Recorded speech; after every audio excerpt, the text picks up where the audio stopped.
Bismillahirrahmanirrahim. Assalamualaikum warahmatullahi wabarakatuh.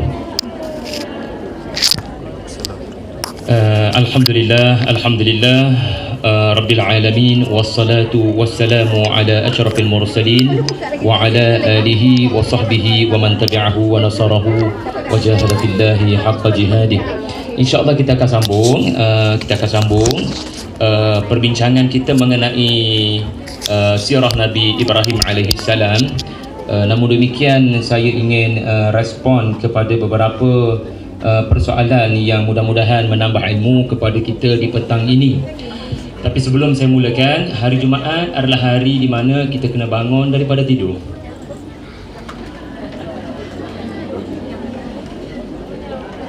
Waktu begini, waktu yang sesuai untuk lena. Tapi suratul Kahfi adalah surah cerita orang yang bangun daripada tidur. Ya. Rahmat Allah, antara bentuk rahmat Allah adalah Dia tidak biarkan anda tidur lena, Dia bangunkan anda. Dan bila Dia bangunkan anda, Dia bagi anda peluang untuk dapat lihat ayat Allah. Pemuda Al-Kahfi, mereka tidur tidak sekejap, mereka tidur lama, mengalahkan anda dan saya. Sama ada anda tidur lama sangat atau anda tidur sekejap sahaja, seperti Nabi Musa dalam perjalanan mencari Khidir. Dia berehat seketika kan? Awaina ila sakhrah. Baginda bersandar, berehat kerana baginda sudah berusia, ditemani muridnya. Rehat orang tua ini biasanya terlena, tetapi sekejap cuma. Yang pasti lena lama ke, lena sekejap ke, kita perlukan rahmat Allah agar bangunkan semula saya, agar tidak diulit mimpi yang enak. Tuan-tuan, kita berada di zaman ramai orang belum bangun dari tidurnya. Dengan mendengar ayat-ayat Allah, dengan melihat ayat-ayat Allah, itu antara cara untuk bangun daripada tidur yang lena. Pemuda Al-Kahfi, Allah tunjukkan kehebatan bila mereka bangun daripada tidur. Mereka lapar dan mereka menggunakan duit shilling mereka untuk membeli makanan. Akhirnya duit shilling itu dipertikai. Dia mau curi mana duit ni? Jadi dengan bangun, mereka dapat melihat ayat Allah pada tubuh mereka. Bagaimana tubuh kita survive 300 tahun? Tiada uban walau seurat, tiada kuku panjang walau satu. Musa pun sama. Bila dah terbangun daripada tidur, murid kata, bangun tuan guru, kita kena teruskan perjalanan. Mereka meneruskan perjalanan, tapi tak jumpa pun Khidir. Sehinggalah murid kata, Allah, ikan kita sebenarnya hidup balik di tempat tuan guru tidur tadi.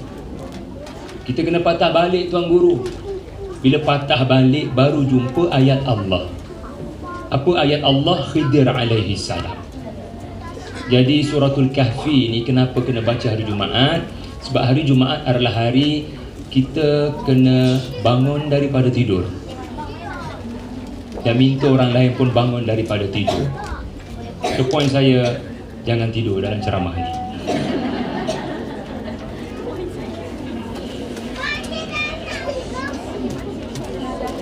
Yang kedua, saya sangat meraihkan orang-orang sejarah dalam dewan ini. Ini setakat saya duk dengar-dengar.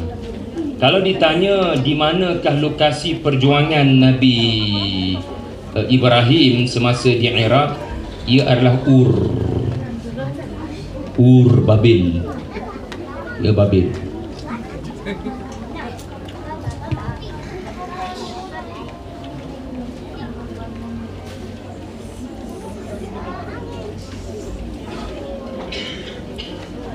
Okey, ini adalah hasil penemuan seorang arkeologis yang menyebabkan walaupun saya dah sampai Shanli Urfa, orang Turki kata di situlah perjuangan Nabi Nuh bermula, Nabi Nuh dilahirkan.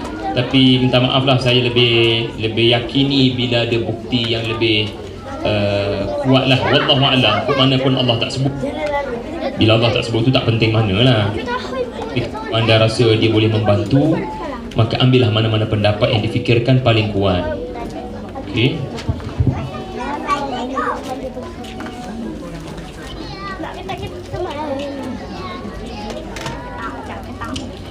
Orang tu namanya Leonard Woolley, kot sebutan dia. Dia buat kajian 40 kaki bawah tanah di testing.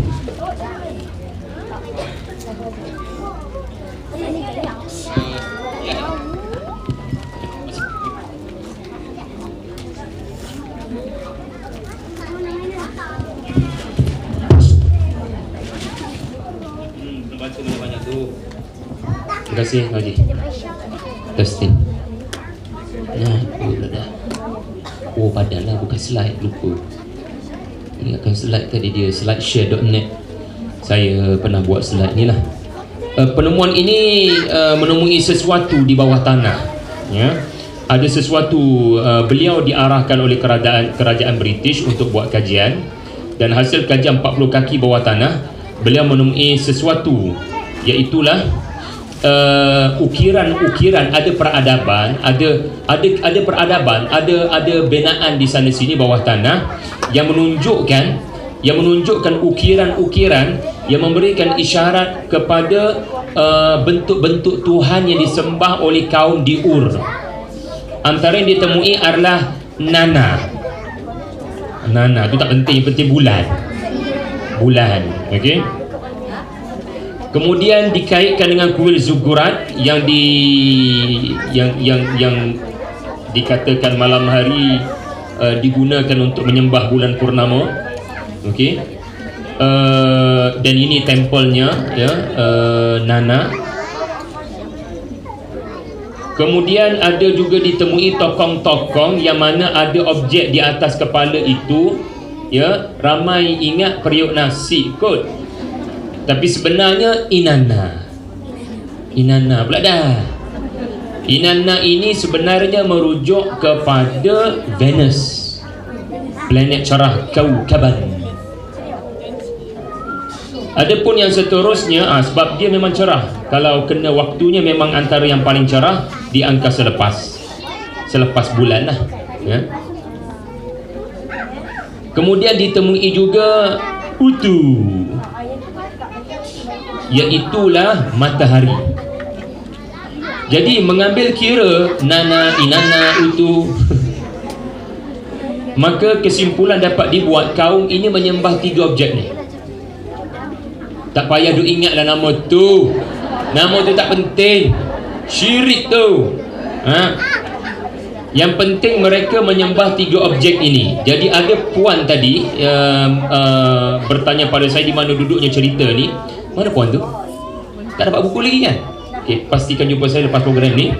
Okey. Dan ia telah disentuh dalam suratul An'am ayat 74 hingga 79 yang tidak menjadi ulasan kita lah pada hari ini dengan ulasan yang utama, ya. Jadi itu satu bentuk, kalau ia benar, ini satu bentuk kemukjizatan dalam Al-Quran, antaranya mukjizat sejarah, ya, kalau benar, ya, iaitulah apa yang Allah sebut adalah satu perkara yang selari dengan penemuan para arkeologis semasa. Wallahu a'lam. Okey. Kemudian kita kembali ke rahmatullah, gitu. Okey, itu yang kedua, okey. Ini yang ketiga. Ini penting sebab saya rasa saya dah mula nak tulis kesimpulan seminar ni. Okey? Kesimpulan dah. Sebab saya takut saya lupa. Saya tak nak bawa ke pukul 4, takut lupa. Okey, dengan elok-elok tuan-tuan dapat balik dengan benda ni pun okey dah. Cerita Nabi Ibrahim telah turun kepada Nabi sallallahu alaihi wasallam di Mekah dan di Madinah.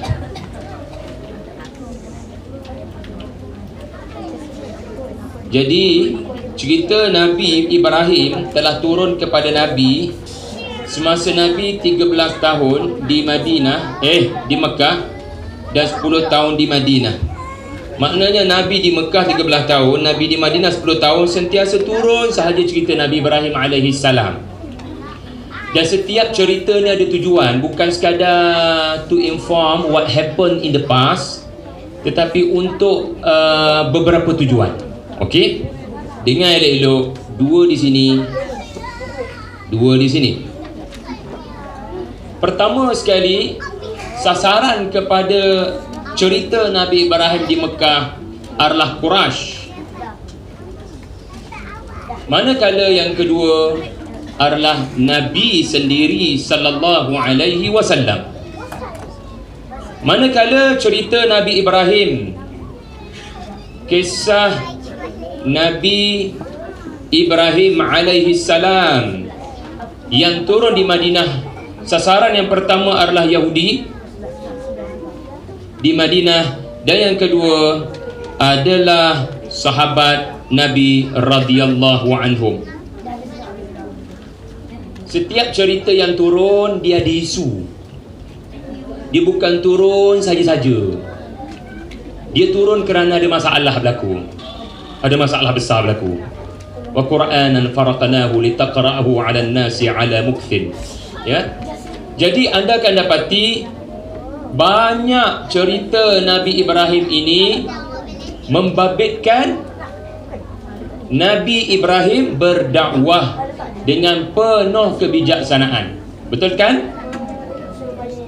Jadi ucapan Nabi Muhammad sallallahu alaihi wasallam dengan cerita Nabi Ibrahim, ia seolah-olah Nabi Ibrahim tengah bercakap pada Quraisy dengan penuh kebijaksanaan agar percaya pada kewujudan Tuhan semesta alam.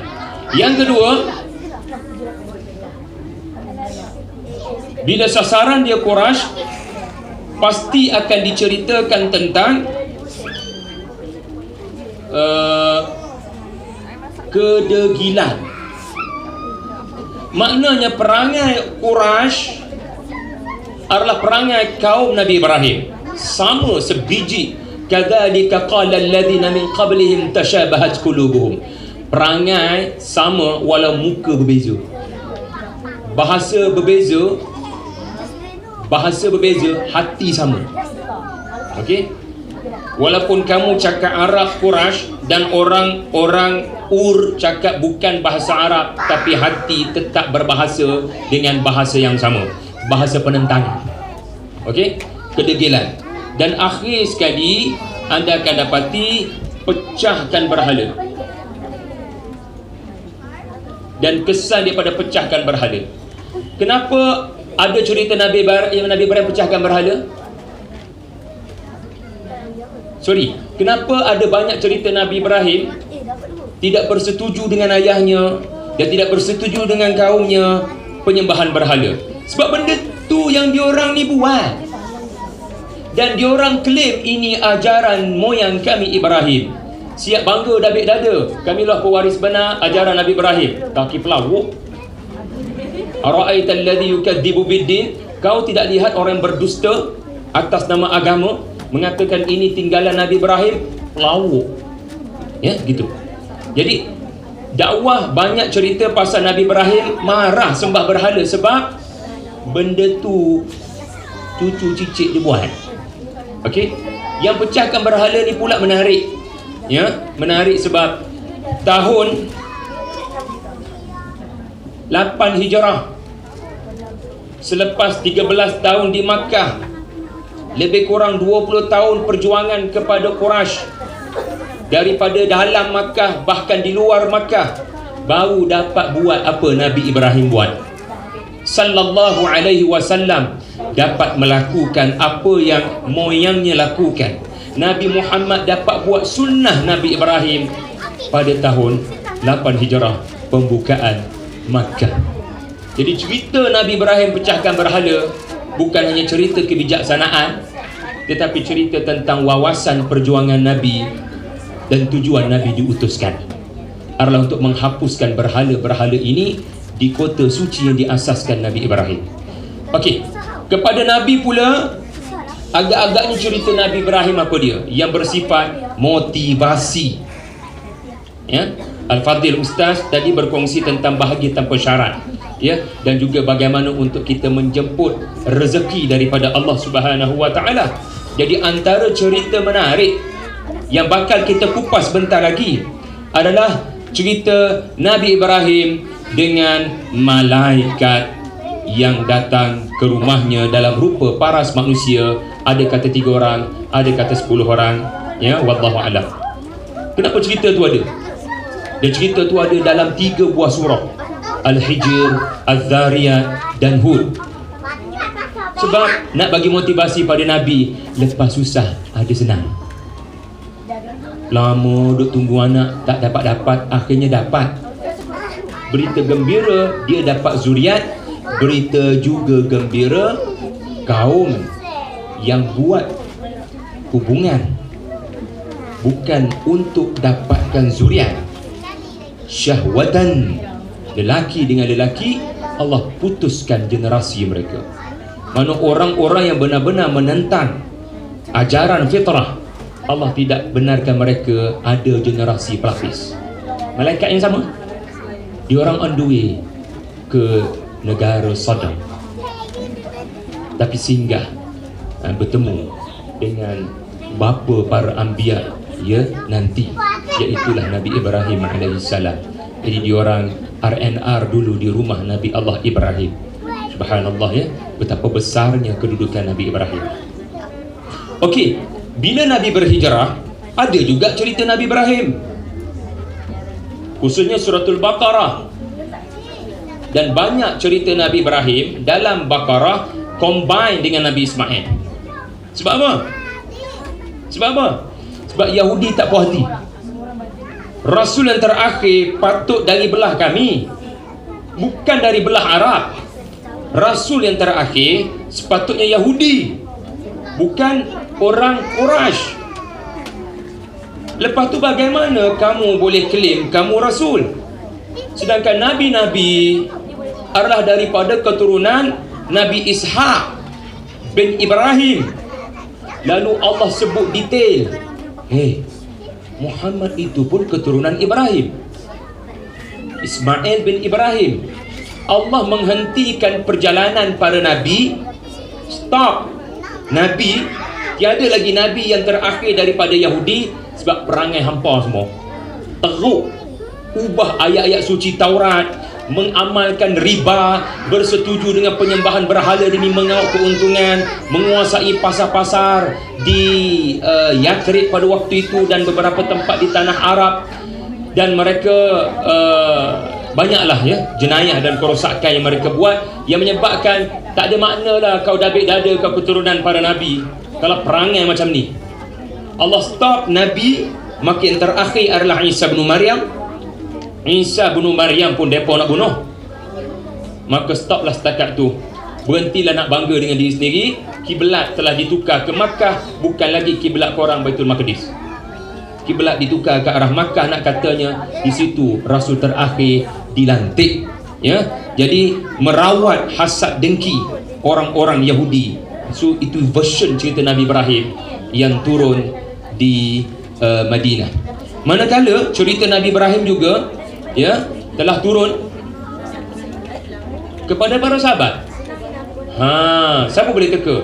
Cerita Nabi Ibrahim turun juga, tapi kena pada para sahabat, ya. Iaitulah cerita Nabi Ibrahim yang berkata kepada ayahnya, ya, saya berlepas diri daripada apa yang ayah buat. Saya tidak boleh duduk sekali dengan ayah kalau beginilah keadaan dan prinsip ayah. Kenapa turun kepada para sahabat? Kerana ada sahabat yang mencintai ayah walaupun tidak beriman. Sedangkan ayah, ya, bukan setakat tidak beriman, memerangi Rasulullah sallallahu alaihi wasallam. Beliau adalah Hatib bin Abi Balta'ah radhiyallahu anhu, ahlu Badar, ya, dalam surah Al-Mumtahinah. Gitu pengajaran dia. Allah turunkan cerita ni ada sebab, ada isu, ada konteks. Jadi anda akan dapati apa juga cerita Nabi Ibrahim takkan lari daripada 4 konteks ini. Gitu. Okey, itu yang kedua. Yang seterusnya, saya raikan lagi satu lagi soalan, iaitulah saya nak memperbetulkan, ya, saya melakukan kesilapan bila saya semak semula. Kesilapan ni berpunca bila saya baca qasas Quran ni Syekh Salah. Dia sebut Hajar wafat, Syekh menyebut Hajar wafat, Ibnu Abbas sebut cerita tentang Ismail berkahwin dan kewafatan Hajar sebelum cerita Ismail disembelih. Tapi bila kita semak balik banyak karya-karya qasas yang para ulama tulis, Ismail belum berkahwin sebelum peristiwa berkenaan dan Hajar masih lagi hidup. So tolong betulkan peta ni. Biasalah saya lebih suka sebut apa yang lebih betul daripada kita kekalkan benda yang kita rasa tak tenang. Jadi tuan-tuan betulkan saja peta tu. Walaupun peta ni tidaklah memberikan kesan sangat kepada pembelajaran kita kepada Quran, tapi yang mana kita boleh ambil pendapat lebih kuat, kita ambil saja. Jadi saya rasa yang kena betulkan adalah 13 adalah 12, 12 adalah 13. Gitu. 13 adalah 12, 12 adalah 13. Maka flow kita akan jadi betul. Ya. Jadi Nabi Ismail, sebentar lagi kita akan pergi, ya, kita akan pergi sekarang. Nabi Ismail waktu ini kita boleh katakan bujang, belum berkahwin, belum berumah tangga, dan Hajar masih lagi ada. Ya, selebihnya wallahu a'lam. Ada masih ada, betul kan? Jadi cerita kahwin awal tadi tu anggap cerita je lah.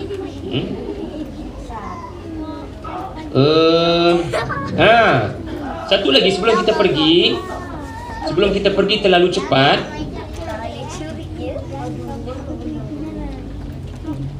Okey, bukan saya nak sebut sekarang. Tuan-tuan tolong remind saya. Ustaz tolong sebut balik cerita Nabi Ismail yang kahwin isteri pertama dan kahwin pula isteri kedua. Kahwin dua lah, apa saya sebut apa? Sebut kahwin dua tu Ustaz. Cerita tu tolong sebut lepas saya ceritakan adegan ini supaya flow tu cantik. Gitu flow tu cantik. Kalau saya sebut sekarang sedangkan cerita tu tak berlaku lagi, tak berapa sedap lah. A'udzu billahi minasyaitonir rajim. Bismillahirrahmanirrahim. Ya.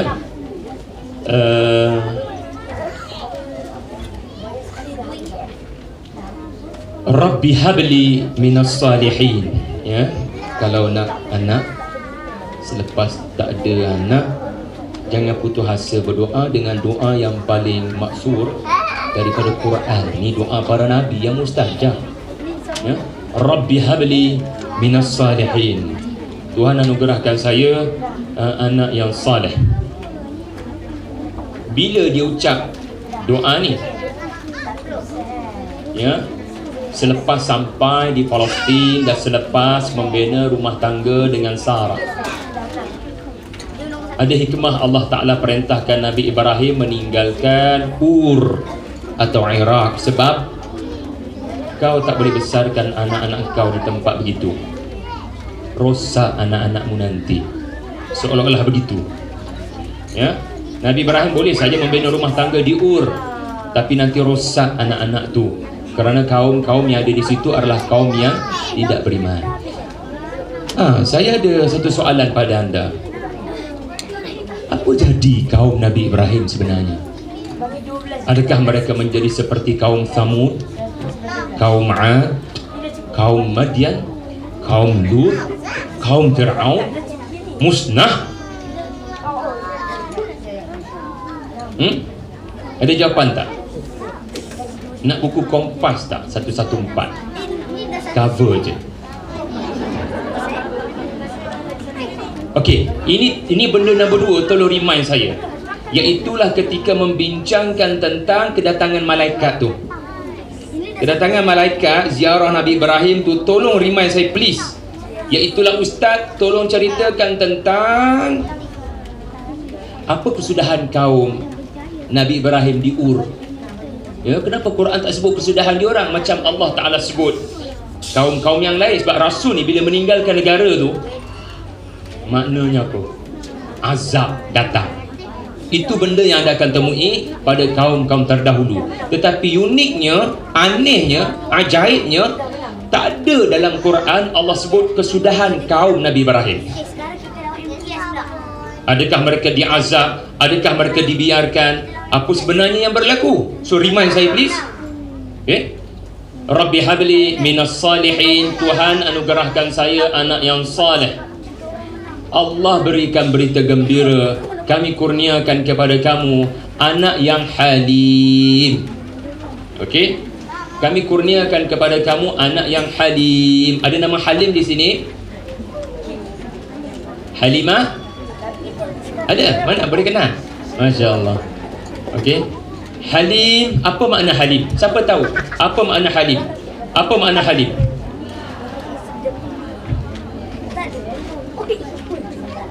Lembut, sabar. Okey, apa makna Halim sebenarnya? Anda sebutlah apa pun, tafsiran Halim adalah ayat ni. Tak faham ayat ni, tak faham cerita ni, anda tak faham makna Halim. So kita nak faham ni, kita tengok ayat lepas tu, barulah kita boleh berikan makna yang betul. Tetapi sekurang-kurangnya terjemahan tadi dah bantu dah. Dia dah bagi hint dah. Penyabar. Okey. Tetapi sabar yang bagaimana? Quran pun sebut perkataan sabar kan? Tetapi kali ini Quran sebut Nabi Ismail ni bukan setakat sabar. Dia lebih daripada sabar. Halim. Jadi apa benda yang lebih tu? Jadi kalau kita tak faham cerita ni, kita tak akan faham apa makna halim dan bezanya dengan sabar. Falamma balagha ma'ahu sa'ya. Apabila dia baligh, membesar dan dapat melakukan dan mencapai apa yang dia mahu capai, yakni belia, muda, dewasa barangkali, pendek kata sudah boleh bekerja, membantu bonda, Hajar. Dan sekarang ayah tiba, ayah ziarah. Alhamdulillah, gembira. Selepas 13 tahun lepas, ayah tinggalkan saya dan bonda kerana Allah. Dikatakan umur beliau 13 tahun pada waktu ini menurut Taurat, iaitulah kitab Taurat sekarang. Wallahu a'lam. Okey. Jadi Nabi Ismail telah membesar di bawah didikan bondanya Hajar. Dan Nabi Ibrahim datang ziarah, mengubah rindu. Dan apa perasaan Nabi Ibrahim? Benarlah janji Allah, ketika saya tinggalkan kamu kering kontang, saya benar-benar menyerahkan kamu kepada Tuhan. Akhirnya Allah memustajabkan doa Nabi Ibrahim supaya negeri kering kontang ini menjadi negeri yang maju, yang ada kehidupan. Rupanya sudah ada kehidupan, ada perumahan, ada rezeki di sana sini, kerana semuanya bermula daripada air Zam-Zam. Jadi anak itu sudah membesar, mengubah rindu. Tiba-tiba ayah jumpa anak dan memberitahu, wahai anak yang ayah sayang, ayah nak bagi tahu kamu satu perkara, walaupun berat hati ayah nak sebut. Ayah didatangkan mimpi berkali-kali, bukan sekali. Ayah melihat kamu dalam mimpi itu, ayah dalam keadaan menyembelih kamu. Ayah dalam proses mahu menyembelih kamu. Maka apa pendapatmu wahai anakku? Okey, antara keyword penting adalah ara. Ara bukan ra'aitu past tense. Ara adalah present tense, yang menunjukkan ia berlaku tidak sekali, ia berlaku berkali-kali. Mimpi itu singgah ke dalam tidur ayah. Kemudian keyword penting yang kedua adalah fi'il mudhari', bukan fi'il madhi. Adzbahuk bukan dzabahtuk. Yang disebut oleh Al-Maududi ayah dalam proses nak menyembelih kamu, mengasah pisau, membangunkan tempat baring kepala kamu, ayah ikat tangan kaki kamu naik ke atas gunung untuk disempurnakan korban. Ayat ini tidak berbunyi past tense, dzabahtuk, yang menunjukkan baginda tidak lihat dalam mimpi itu korban yang telah sempurna. Tak ada dalam mimpi itu kepala putus. So itu beza yang ramai tak sedar. Sedangkan bahasa Arab bahasa halus. Sebab setiap kali Aidul Adha mulalah keluar suara-suara sumbang mengkritik Islam, menghalalkan pertumpahan darah kerana Nabi sendiri melakukannya kononnya. Benarkah begitu? Jadi sekali lagi saya sebut, dalam Taurat yang telah diseleweng jelas Allah memerintahkan Ibrahim untuk menyembelih anaknya. Sedangkan dalam Quran,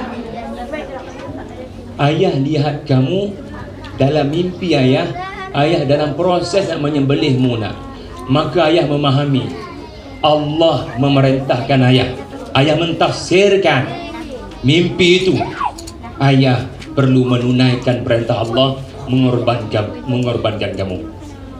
Itulah tafsiran Nabi Allah Ibrahim alaihissalam, dan beliau telah meminta pandangan anaknya. Fanzur madza tara. Kenapa perlu minta pandangan? Bukankah ini perintah Allah? Perlu ke pendapat anak menentukan nak buat ke tak nak buat? Nabi Ibrahim terkenal sebagai orang yang bergegas melakukan ketaatan pada Allah, tidak delay. Sepatutnya buang tu fanzur madza tara. Ya. Terus minta anak bersedia. Ya. Ayah, lihat dalam mimpi ayah sembelih kamu. Ayah harap kamu ready lah ya. InsyaAllah lah 2-3 hari lagi, okey. Boleh je. Tapi ayah meminta pandangan. Apa pendapatmu nak? Maka ini adalah isu besar. Seorang Rasul seperti seperti perintah Allah tu sedang dibuka kepada apa ya? Boleh beri pendapat tak? Boleh beri pendapat tak? Ya. Jadi apa jawapan dia? Kenapa si ayah minta pandangan anak? Sedangkan ini perintah Allah yang jangan diambil pendapat manusia. Ia mesti ditunaikan. Kerana ia adalah perintah daripada Allah yang pasti ada hikmahnya. Siapa ada jawapan? Nak kompas 114 tak? Buku kompas.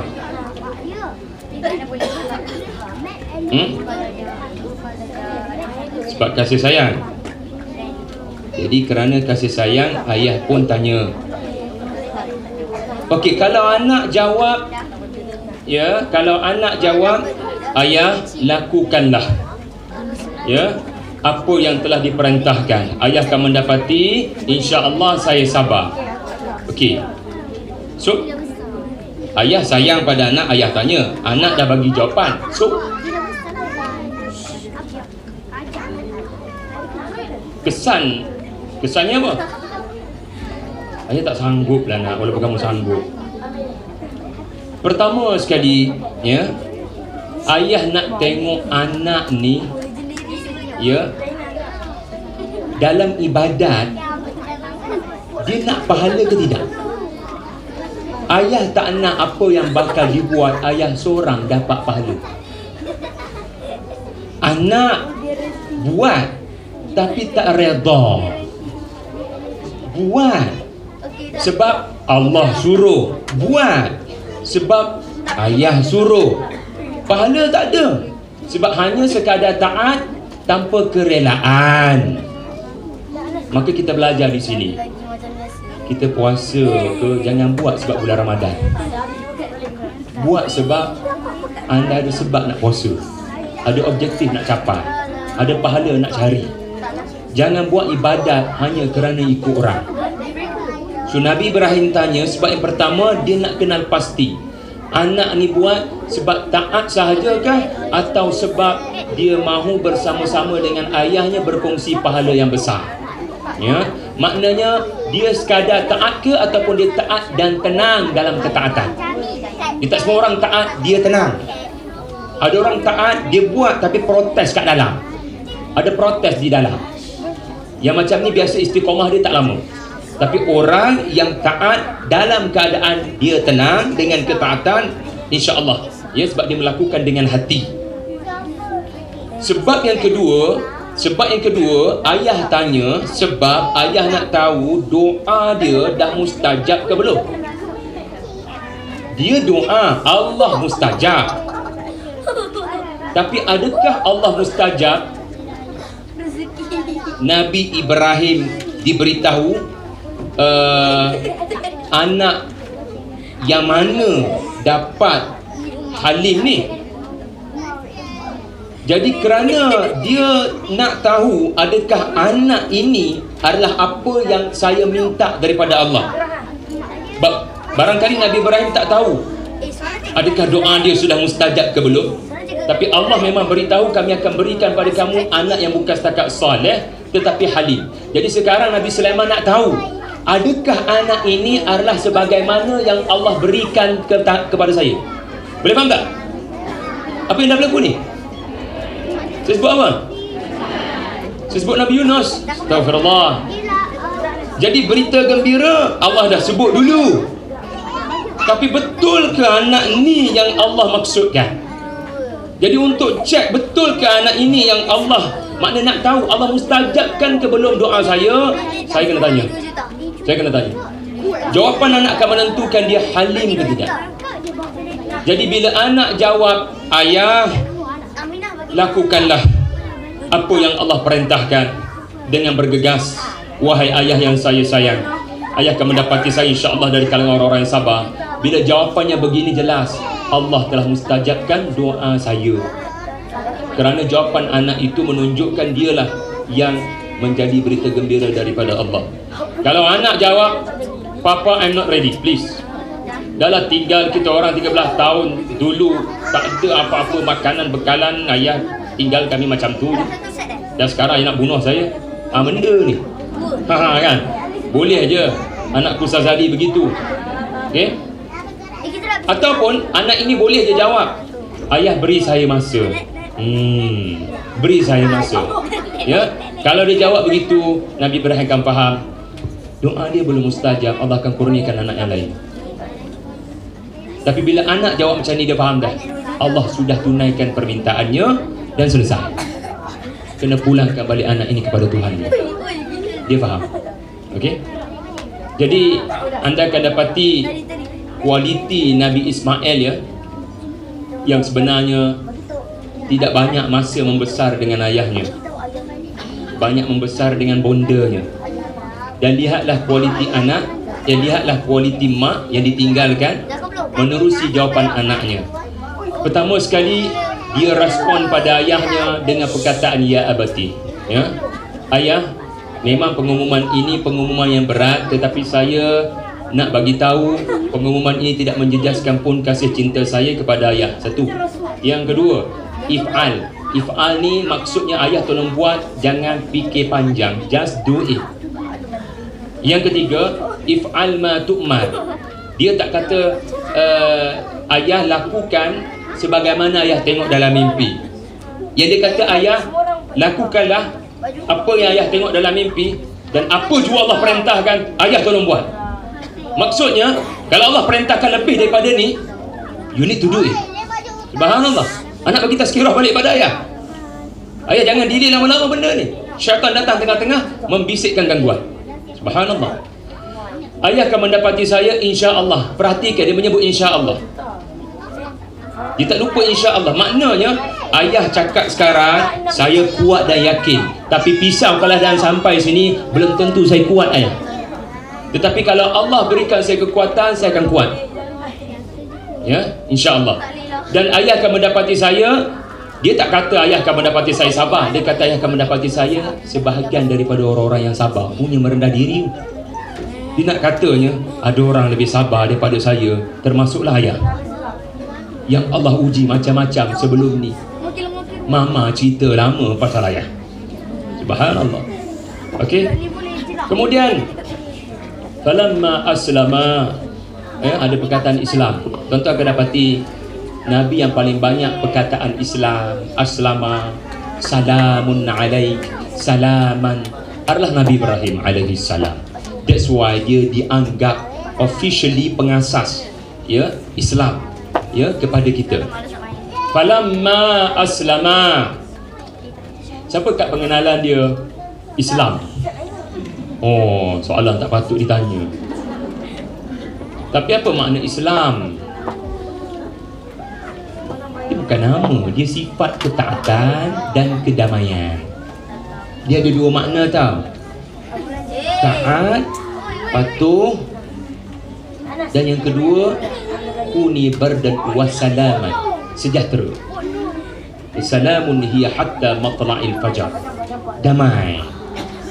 Jadi externally taat, internally damai, bahagia.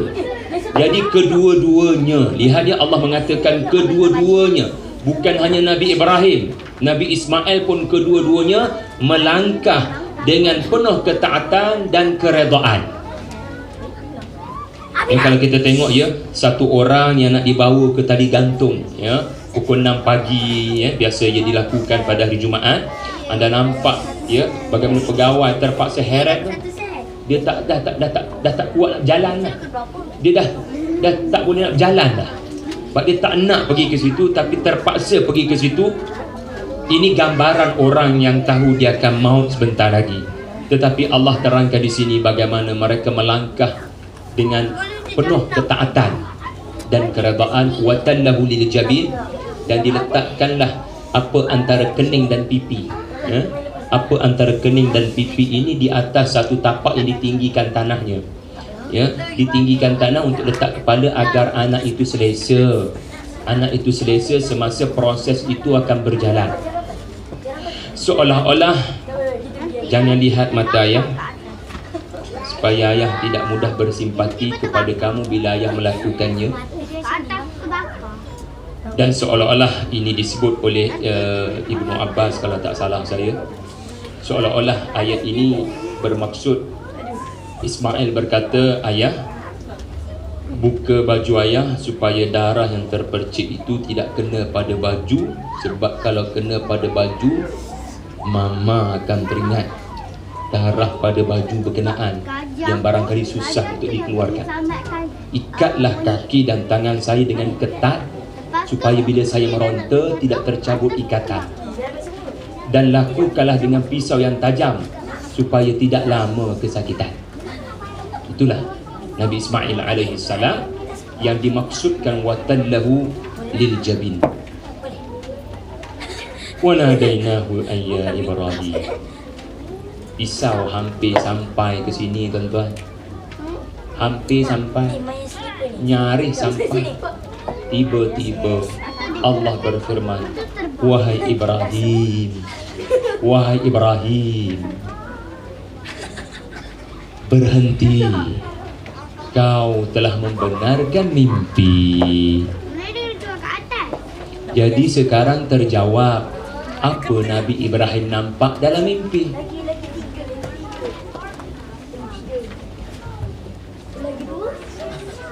Nabi Ibrahim nampak dalam mimpi baginda dalam proses mempersiapkan dirinya, dan nyaris pisau itu nak sampai sahaja di lehernya, dia terbangun daripada tidur.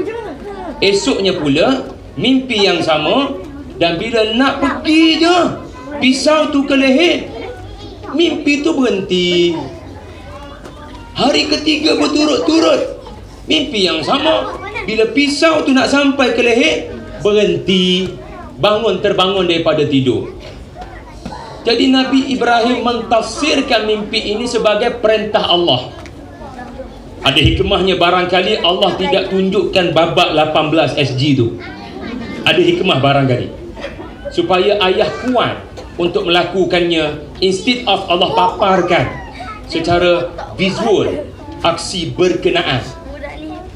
Tafsiran Nabi Ibrahim ini Allah biarkan begitu dia mentafsirkan. Allah tidak kata itu tafsiran yang salah. Kerana apa? Kenapa Allah tidak beritahu bukan itu tafsirannya? Sebab inilah maksud bala. Ini maksud ujian. Maksudnya biarkan Ibrahim mentafsirkan begitu supaya dia dapat rasai apa makna ujian. Kerana bukan ujian. Kalau anda nak sembelih anak pada masa yang sama, anda telah diberitahu kejap lagi tak jadi, akan ada suara daripada Allah yang mengatakan tak jadi. Di mana motif ujian kalau begitu? Kalau anda sudah diberitahu keputusan. Sebab itu mimpi itu tidak full version. Kalau full version, dia tak capai motif balak. Sebab kalau full version, pisau tu nak sampai sini, berhenti Ibrahim dalam mimpi, ditukar dengan kibas dalam mimpi. Jadi apa yang ujiannya? Kerana ayah akan sembelih kamu, tapi jangan risau, lepas tu akan ditukar pada kibas. Tak ada motif ujian tu. Boleh faham tak tuan-tuan? Allah biarkan Nabi Ibrahim dengan tafsiran begitu kerana itulah motifnya untuk menguji baginda. Tetapi pada hakikat yang sebenar, Allah tidak akan tumpahkan darah walau setitis anak Adam di atas muka bumi Allah. Ya Kak Rozi?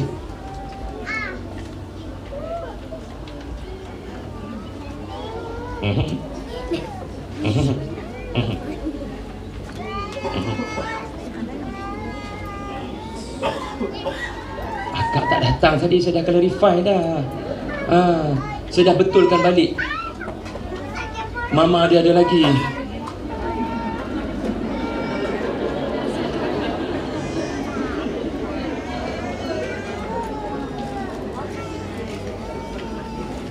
Nah, kalau dia dah kahwin pun berat juga tu. Nabi Ismail kalau dah kahwin, jadi dia berada dalam keadaan aset masa depan ayah, pewaris perjuangan ayah, satu-satunya anak lelaki yang baginda harapkan supaya dulu dapat anak, tetapi nampak gayanya perlu dipulangkan pada Allah. Itu tafsiran Nabi Allah Ibrahim. Namun akhirnya Allah Ta'ala kata, aku biarkan kau mentafsirkan begitu agar tercapai maksud ujian. Kalau terus Allah Ta'ala umumkan apa bakal berlaku full version dalam mimpi, itu sudah tidak ujian. Jadi ujian ini menyebabkan kamu akan dikenang sampai hari kiamat. Kami muliakan nama kamu, kami berikan kepada kamu keturunan yang baik, para anbiya, khususnya daripada keturunan Ishak bin Yaqub, Ishak bin Ibrahim, maafkan saya. Jadi inilah perkara yang menarik ya daripada kisah Nabi Ibrahim dan anak andanya Ismail radhiyallahu anhu. Silakan puan, bangun. Silakan.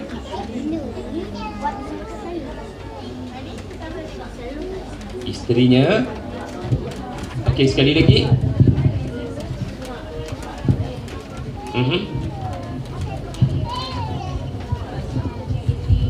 Okey, semasa baginda nak disembelih, isteri siapa? Siti Hajar di mana? Itu soalannya.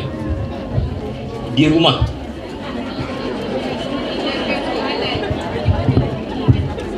Soalan?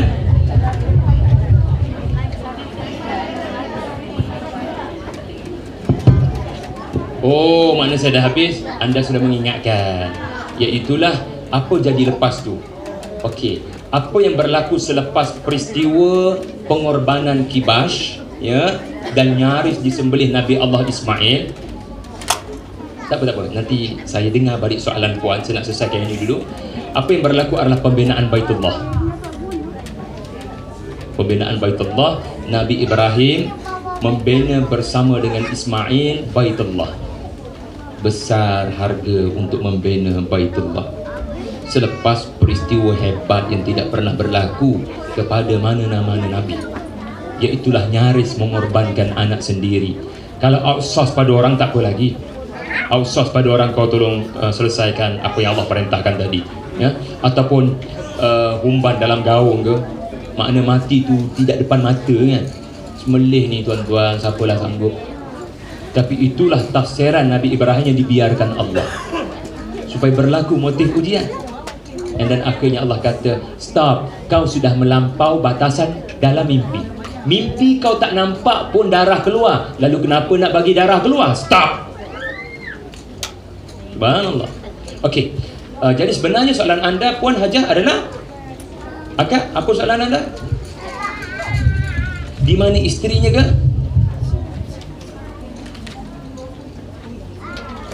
Oh, yang itulah. Okey, betul lah. Sekarang saya akan sambung balik cerita apakah kata-kata Ibnu Abbas kepada peristiwa di mana ceritanya begini. Selepas membina Baitullah, kan?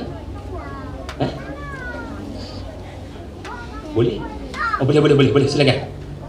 Kembali kepada isu penyembelihan tadi, silakan.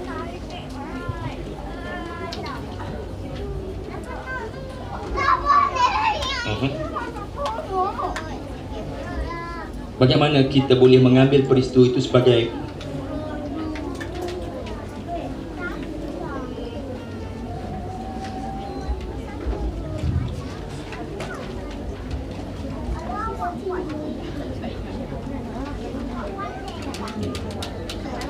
soalannya berbunyi, bagaimana kisah berkenaan sanggup untuk mengorbankan anak sendiri kerana Allah boleh jadi teladan yang praktikal kepada semua ayah-ayah dan anak-anak. Tidak lain tidak bukan, pada pandangan saya adalah apabila berlaku konflik antara mengutamakan perintah Allah, antara mengutamakan kehendak Allah dengan kehendak diri, ya, antara mengutamakan apa yang Allah perintahkan dengan apa yang semula jadi naluri mahu, maka dalam hal ini kita kena mengambil teladan daripada Nabi Ibrahim, iaitulah segala-galanya kena utamakan kehendak agama walau terpaksa mengorbankan diri, ya, walau terpaksa mengorbankan diri. Itulah yang kita akan dapati kupasan para ulama. Bila bertembung antara kehendak diri dengan kehendak Allah, maka selamatkan dirimu di akhirat dengan mengutamakan kehendak Allah. Adapun pengajaran yang kedua, berhala kita tidak sembah, tetapi kita boleh menyembah anak-anak kita. Apa maksud menyembah anak-anak? Kita letakkan anak pergantungan untuk meneruskan empire bisnes kita. Ayah akan pergi tidak lama lagi, kepadamu ayah meletakkan harapan. Generasi kaum yang berbangga dengan anak-anak yang ramai ini sangat banyak dalam sejarah. Mereka bangga dengan anak yang ramai. Semakin ramai anak, itu adalah cara anda dihormati pada zaman-zaman dahulu. Antara yang Allah Ta'ala sebut orang yang sangat berbangga dengan anak-anak adalah Yahudi. Dalam suratul Isra, Allah berikan kepada mereka harta yang banyak, anak yang banyak. Suratul Isra and then suratul Kahfi ada cerita pemilik dua kebun. Ana aktsaru minka malan wa azzu nafara. Saya paling banyak harta dan paling banyak anak, pinak dan pengikut dan human resource. Anda lupa nak bergantung kepada musabbab, anda bergantung pada asbab. Gitu. Tak salah kita ada anak, tapi tanya balik, adakah anak itu selari macam Nabi kata, iaitulah anak yang membantu kita di alam barzakh? Gitu. Adapun kalau saya boleh ambil soalan yang sama dengan pengajaran berbeza, dalam hidup ni Allah tahu tak kesudahan kita, syurga atau neraka? Wajarkah anda tanya kepada Allah, boleh beritahu kesudahan saya, saya salah? tak wajar, tak ada faedah, tak capai motif ujian.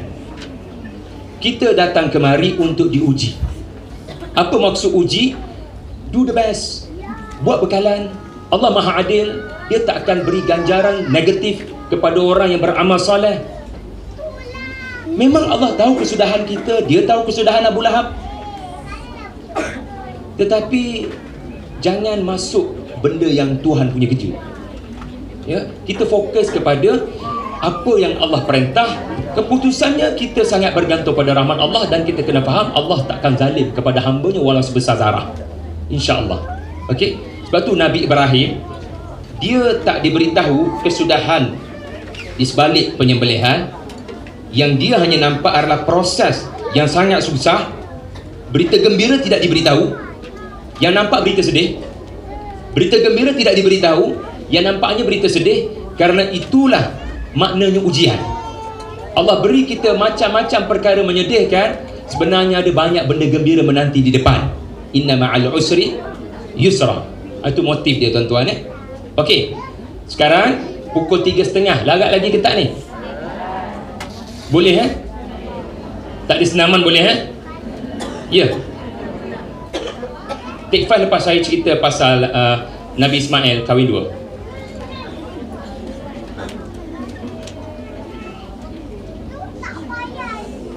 Tiga jamrah.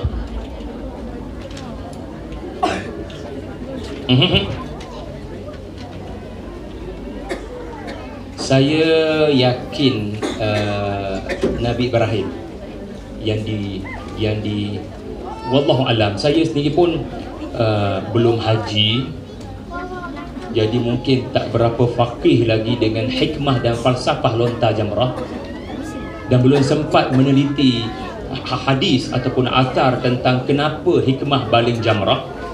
Yang pasti ada tarbiyah di situ. Ya, cuma adakah ada kaitan dengan Nabi Ibrahim? Kebarangkalian ya.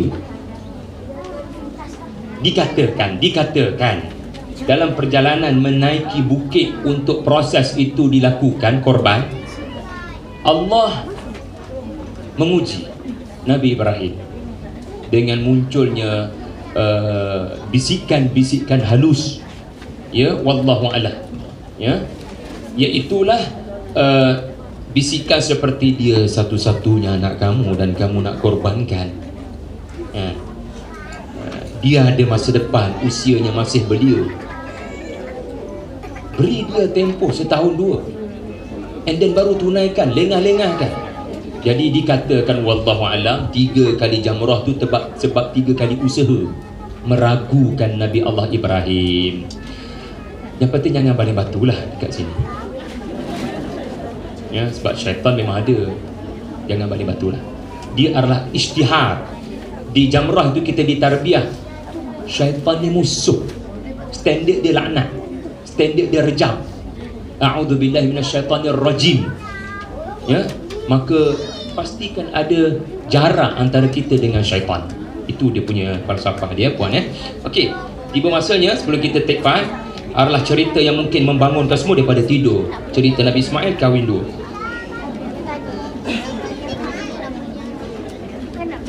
Okey, sebelum saya pergi kepada itu, ada soalan tadi, bagus soalannya, iaitulah bagaimana Nabi Ibrahim boleh beriman sedangkan Ustaz Syahri sebut tak ada seorang pun beriman pada waktu itu.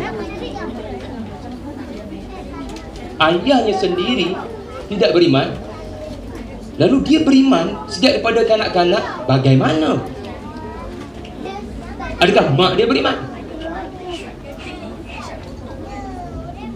Okey, pertama sekali saya perlukan bantuan someone untuk tulis line keturunan Nabi Ibrahim. Kalau sesiapa boleh tolong saya, Ustaz boleh bantu saya, Ustaz? Ada lupa mak kita sama-sama solat. Tu betul saya. Ustaz Khalid Al-Hasan. Ustaz tolong saya. Menurut Ibnu Katsir dalam Qisasul Anbiya, nama sebenar Azar adalah Tarikh.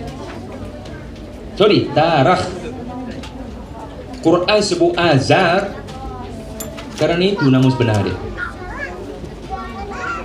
Nama ayah Nabi Ibrahim. Anda tak tanya pun soalan sepanjang surah Maryam tadi.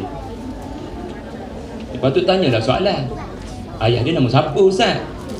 Oh, sebab mungkin anda telah dilatih ya untuk tidak banyak bertanya tentang siapa, kat mana. Tapi Quran ada sebab tau bila mention Azar. Ya, okey. Ustaz tulis mulakan daripada Ibrahim, daripada bawah Ustaz, daripada bawah. Sebab kita akan bertemu dengan Nuh di atas sekali. Ustaz cari marker yang terang sikit ke, kalau ada lah. Ibrahim, Ustaz buat line atas line Nabi Ibrahim adalah Tarah.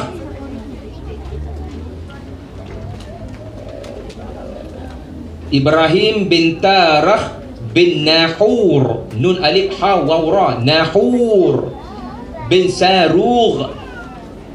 Ustaz tulislah kurumi ikut mana pun pandai-pandai Ustaz lah. Bin Sarugh, atasnya adalah Nahur. Nahur bin Sarugh. Sarugh bin Raghu. Sarugh bin Raghu bin Faligh. Bukan ROS Ustaz.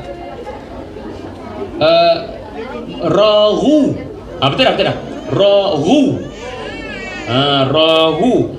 Alamak, Ustaz letak Ibrahim kat tengah tu, patut bawah lagi sebab panjang lagi ni. But it's okay. Tak apa Ustaz, it's okay. Tak best. Kalau ke kanan dah tak best. Dia kena sepatutnya satu tree je. But it's okay. Saya rasa kita cuba. Raghu sudah. Faligh.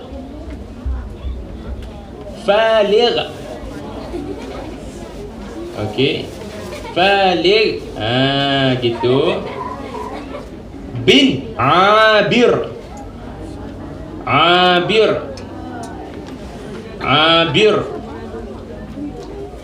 Bin Shalikh.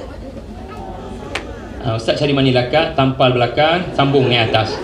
Shalikh. It's okay lah, Ustaz ke kanan je lah. Ustaz ke kanan, turun bawah. Dia tak best dah. Ustaz boleh salin balik tak Ustaz? Daripada bawah tapi tak payah padam itu. Ibrahim. Kak Rozi boleh tolong? InsyaAllah.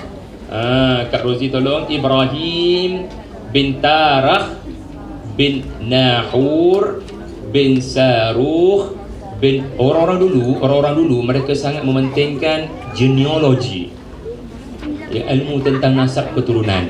Kalau saya boleh tanya anda lah, anda boleh ingat sampai moyang yang keberapa? 7. Tuan boleh umumkan kalau tidak keberatan nama?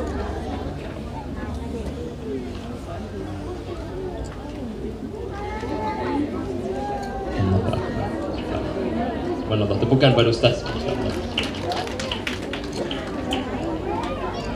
Kalau saya boleh tanyalah, agaknya kenapa ada kalangan kita yang dididik untuk menghafal keturunan?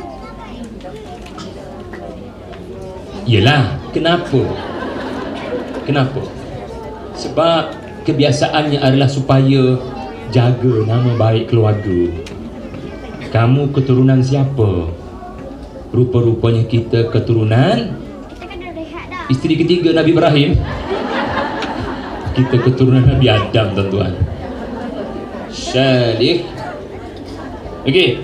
Abir bin Shalikh bin Alif Ra Fa Kha Shin Dal Arfakhshad. Sampai pukul 6. 6 itu dah tak ada. Tak tahulah acara apa saya buat ni. Okey, boleh ke Kak Rozi tu? Pukul berapa kau nak? Arfakhshad bin Sam. Rasa boleh teka dah. Sam bin Nuh. Kak Rozi cuba kira berapa keturunan?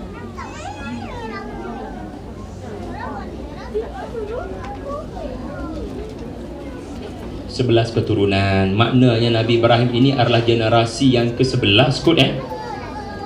Baginda adalah generasi ke-11 pasca banjir besar, atau barangkali generasi ke-10. Generasi ke-10 pasca banjir besar. Okey, kenapa saya buat keturunan ni? Terima kasih banyak Kak Rozi dengan Ustaz. Sebab pertama sekali, para ulama berbeza pendapat. Ada yang menyatakan Azar atau Tarah adalah ayah saudara. Ayah Nabi Ibrahim wafat.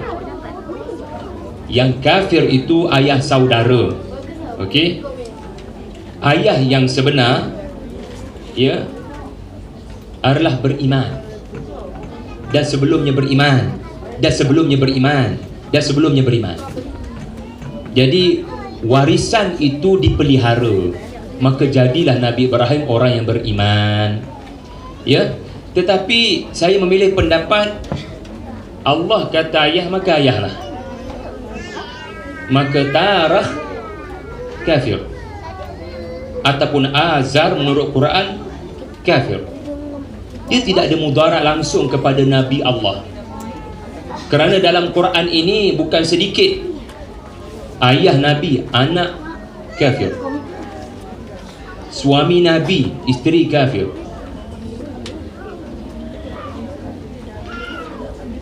Orang yang sama. Tarah dalam Taurat, Azar dalam Quran. Ada yang menyatakan Allah Ta'ala bila sebut nama dia ada sebab. Antaranya sebab nama sebenar dipadamkan oleh Ahlul Kitab. Harut Marut asalnya adalah ya Jibril dan Mikail. Diturunkan Allah untuk ya mengajar beza sihir dengan mukjizat. Tapi depa pergi tukar kepada orang lain sebab musuh. Orang Yahudi ni sangat bermusuh dengan Jibril dan Mikail. Tak tahu pasal apa. Tuan-tuan boleh baca suratul Baqarah. Ya. Tetapi mereka tukar kepada Harut dan Marut. Allah dedahkan siapa sebenarnya tukang karut tu. Ya, Harut dan Marut itulah. Ya. Okey, Allah sebut Azar sebab asal namanya Azar diselewengkan kepada Tarah. Wallahu a'lam. Okey. Nabi Ibrahim boleh jadi beriman ya kerana walaupun ayahnya kafir, barangkali kerana ya bondanya barangkali ya, yang kita tak tahu cerita-cerita berkenaan. Yang pasti Nabi Ibrahim adalah dari keturunan orang-orang yang beriman melainkan ayahnya sahaja, kerana saya mengambil pendapat ayahnya adalah ayah sebenar, bukan ayah saudara ya. Okey. Ya, saya tahu tak banyak masa, jadi saya cerita. Dengar elok. Ini bukan hadis, ini athar. Ini cerita daripada Ibnu Abbas radhiyallahu anhu. Daripada kita ambil cerita tepi jalan, baik kita utamakan apa yang disebut oleh anak murid Nabi sallallahu alaihi wasallam. Jadi kita cuba mudahkan faham. Pada satu hari Ibrahim datang menziarahi ibu Ismail, yakni Hajar. No. Sebelum Nabi Ismail berkahwin, Nabi Ismail berkahwin dan selepas menikahi seorang wanita, yakni isteri pertamanya, tidak lama kemudian ibunya meninggal dunia. Hajar meninggal dunia. Jadi Ibrahim alaihi salam bila mendapat perkhabaran berkenaan, baginda datang ziarah lah ya, kerana tidak sempat untuk bersama dengan isterinya di detik-detik akhir kerana baginda di Palestin. Nabi Ibrahim datang untuk menziarahi. Kebetulan ziarah itu Ismail alaihi salam tiada di rumah ya, yang ada hanya isterinya ya, isterinya. Lalu isteri Nabi Ismail lah Nabi Ismail.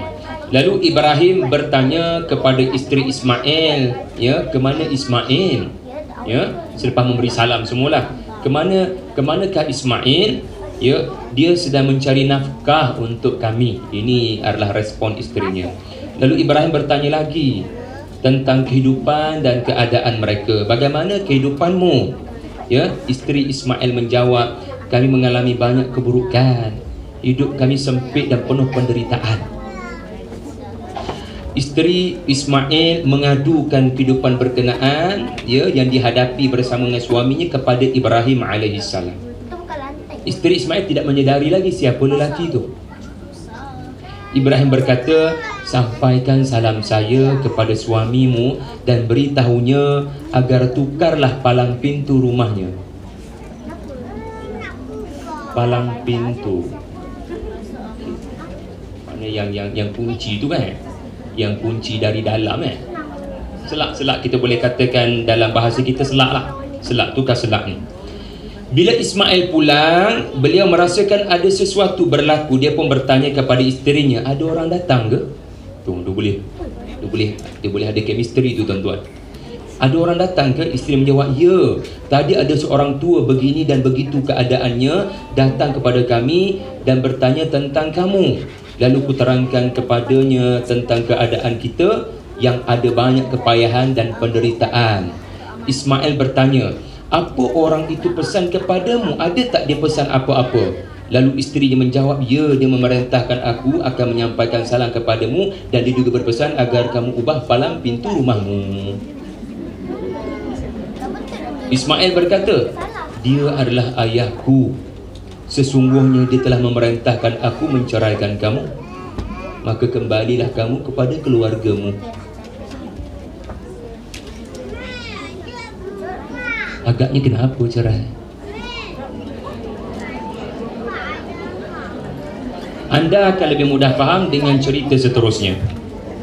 Ismail menikah dengan seorang wanita yang lain daripada penduduk yang ada di situ. Ibrahim datang menziarahinya lagi selepas kurun waktu yang dikehendaki Allah. Setelah itu Ibrahim datang menemui mereka, namun sekali lagi dia tidak menemui Ismail alaihi salam. Hingga akhirnya dia mendatangi isteri Ismail. Yang mana pula ni? Yang kedua. Lalu bertanya kepadanya tentang Ismail. Isterinya menjawab, dia sedang mencari nafkah untuk kami. Ibrahim bertanya lagi, bagaimana keadaan kalian? Isteri itu menjawab, kami baik-baik sahaja dan serba mencukupi. Isteri Ismail memuji Allah. Ibrahim bertanya, apa makanan kalian? Isteri menjawab, daging pakcik. Pakcik itu tambahan. Ibrahim bertanya lagi, minuman? Air. Ibrahim berdoa, ya Allah, berikan barakah kepada mereka pada daging dan air mereka. Ibrahim berdoa pada dia orang. Ibrahim bertanya lagi. Ibrahim melanjutkan katanya, jika nanti suamimu pulang, sampaikan salam dariku kepadanya dan perintahkan dia agar mengukuhkan palang pintu rumahnya. Palang pintu. Ketika Ismail pulang, dia berkata, ada orang datang lagi ke? Isterinya menjawab, ya abang, tadi ada orang tua penampilannya sangat baik. Tak ada waktu pada isteri pertama.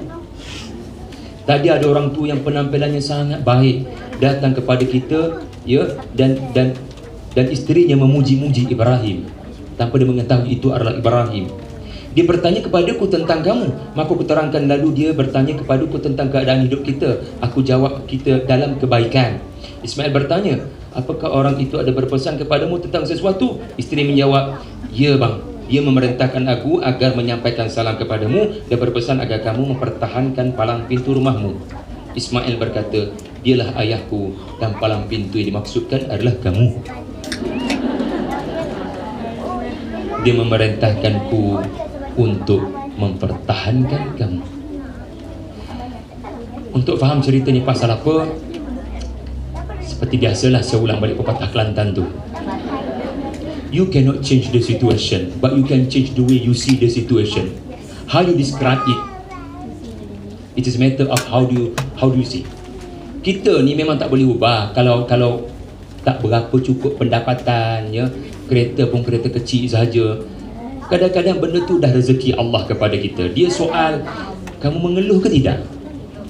Kamu syukur ke tidak? Kamu bandingkan diri kamu dengan orang yang lebih teruk, atau kamu bandingkan diri kamu dengan orang yang lebih daripada kamu? Jadi palang pintu tuan-tuan. Take 5. And then kita jumpa dengan cerita yang saya rasa terakhir kot. Ya, insya-Allah. Wallahu a'lam. Take 5 ya.